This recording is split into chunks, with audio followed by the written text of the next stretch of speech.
And Vlad joins us now in Brussels. Vlad, my goodness, what was it like being in that room when the family came in?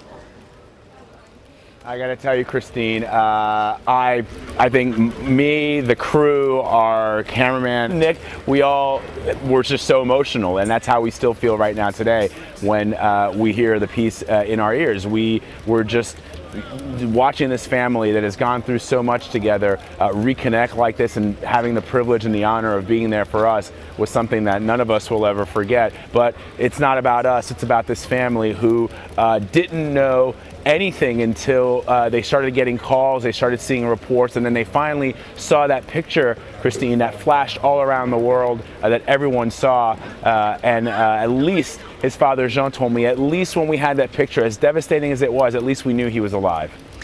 You know, Vlad, I can't even imagine that. That's how grand the emotion is here with everyone involved in this case.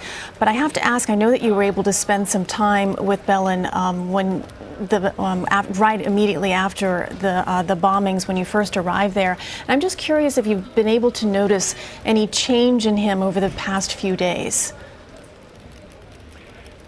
That's a great question, Christine. In fact, when I met him, and the first time I met him and I was in his hotel room, I can't even express through you, through the camera, through my words even, the strength, the spirit that this man possessed as he lay in this hospital bed, just having survived a terrorist attack. I felt weak standing next to him, sitting next to him and talking to him, even though he was the one that was injured. Well, when we went back into his hotel room earlier this week, we went and had a little meeting with him. We got to meet his wife, Sarah, and we got to sit down with Sarah and plan out this surprise, because this was, what you're seeing on camera is as it happened, how it happened in real time. He had no idea that we were coming in there with his father, his stepmom, and his two brothers. And right before that moment, again, if he had that strength and that sense of spirit earlier in the week, it was even stronger today, until he saw his dad, and then he sort of, you saw there in those very moving images,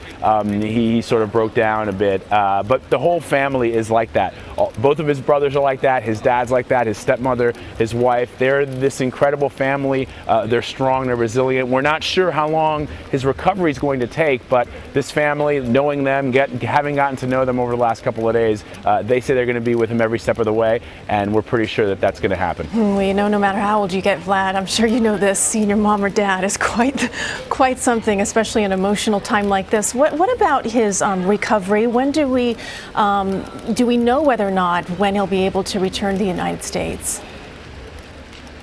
It's not very clear right now, and doctors aren't telling us a whole lot, and we're not sure what their plans are. They're still talking about them.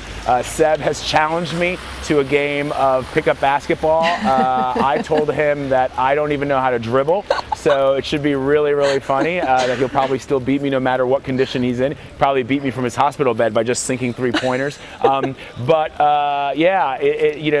but he's so positive, and his family is so positive that I have no doubt that whatever he decides ultimately to do, however his recovery goes, he is going to continue to display that strength and that resiliency that we've seen ever since the attacks, Christine. Well, you know, it's a second chance, really, for life for him, I'm sure, and his family. So you want to definitely make the best of it, and the strength that comes from tragedy is really unbelievable. Vlad, thanks for sharing that with us. It was really incredible.